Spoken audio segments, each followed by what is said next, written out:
we have to do is actually we have to come down out of eternity and into time. And then we can see a particular object in the present, even though in the past it was something else, metal in the ground or something like that. And in the future it's going to be something else. When this is broken and it's destroyed and it goes back into the earth again, eventually, who knows what's going to happen to it? It's going to change form. But nothing ceases to exist, it only changes form in time. At one time this is metal in the ground. At another time it's in the factory. At another time it's in the store. Now I'm using it and I'm wearing it and like that. And then sometime it's going to break and I'll throw them away. And then it'll be in the landfill and then it'll go into the earth and so on and so on. So it doesn't ever completely disappear. It simply changes form, changes state, it changes its condition. Matter, the principle of material existence, is eternal. It's never destroyed, but it changes its form and its condition over time. However, spiritual existence is eternal. This consciousness with which we perceive everything is always there. Even though right now it's attached to the material senses. And so, for example, when we're asleep at night, sometimes we dream and sometimes we don't perceive anything. That's because the senses are not attached to any objects at that time. But when the senses aren't attached to any objects, we apparently are unconscious. But actually, we're still conscious. We're just conscious of nothing. This is given in Vedanta Sutra. And because we are not conscious of any particular objects, even a dream object, we cannot constate the existence of time. Constention means that we become aware of something by its contrast with something else. Okay?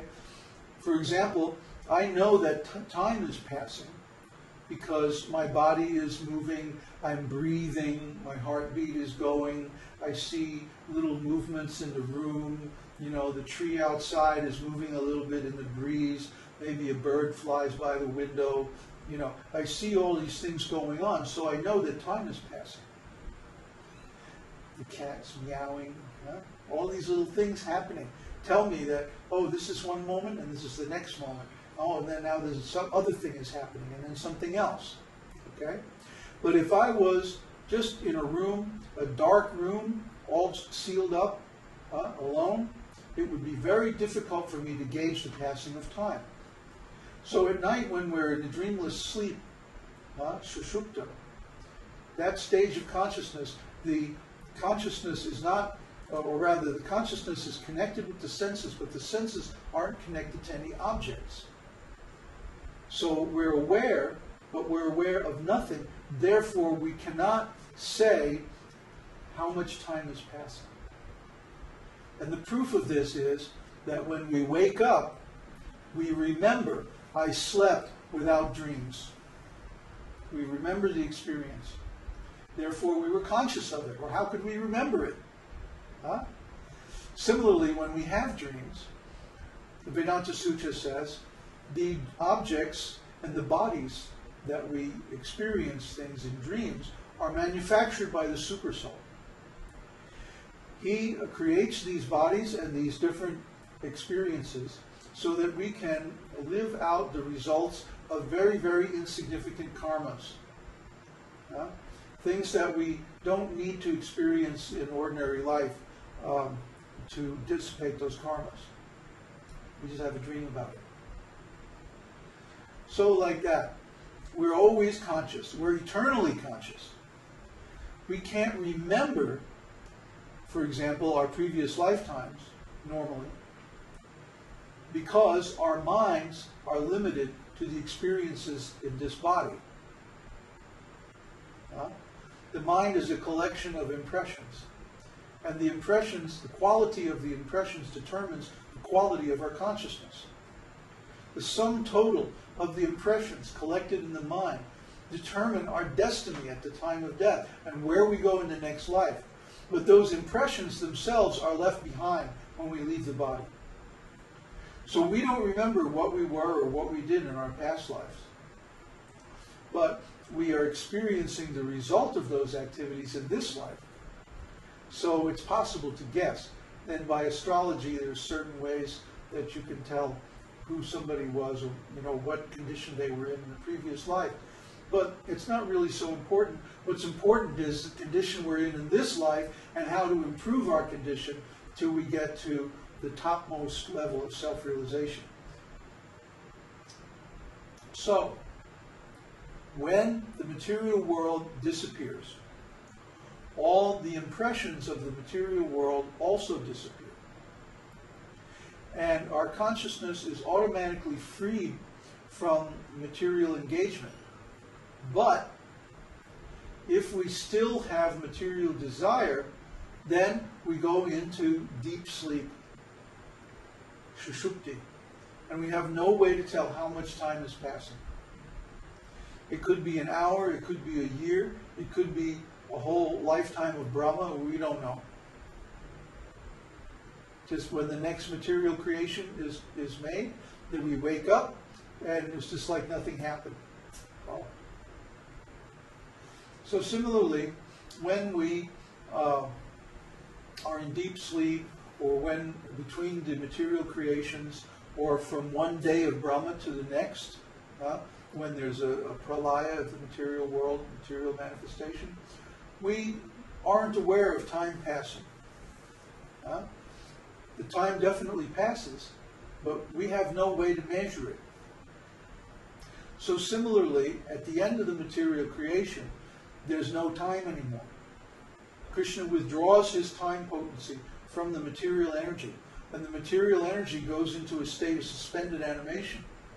The material energy exists eternally because it's Krishna's potency, and all his potencies are eternal, including the external potency.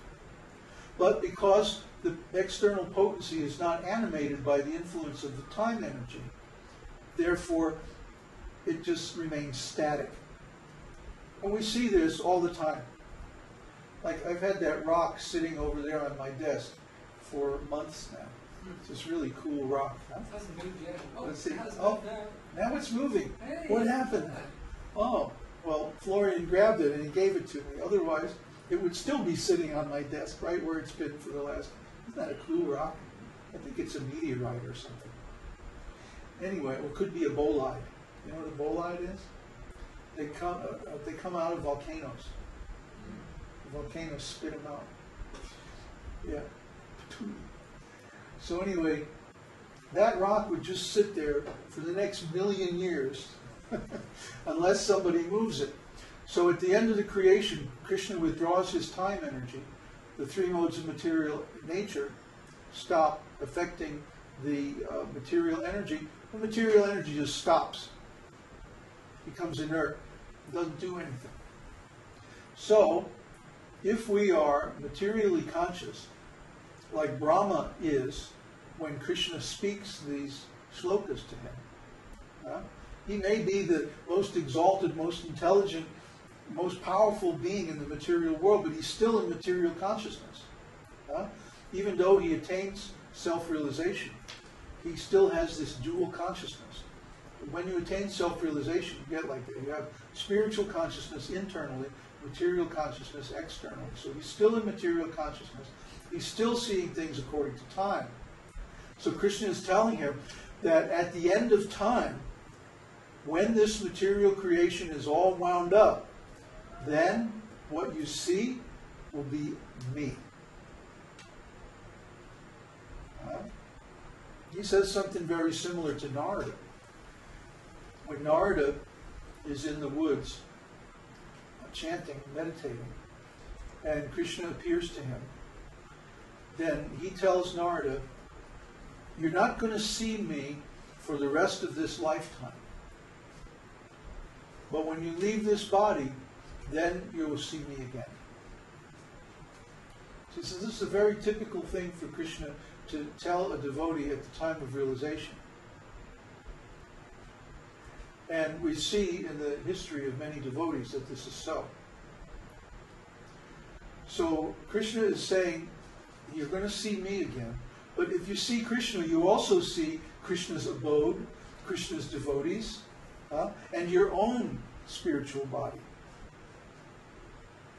Right now, Lord Brahma, he's telling him, right now you need to be engaged in my service by creating the material planetary systems and all the different species and families and lineages and stuff like that.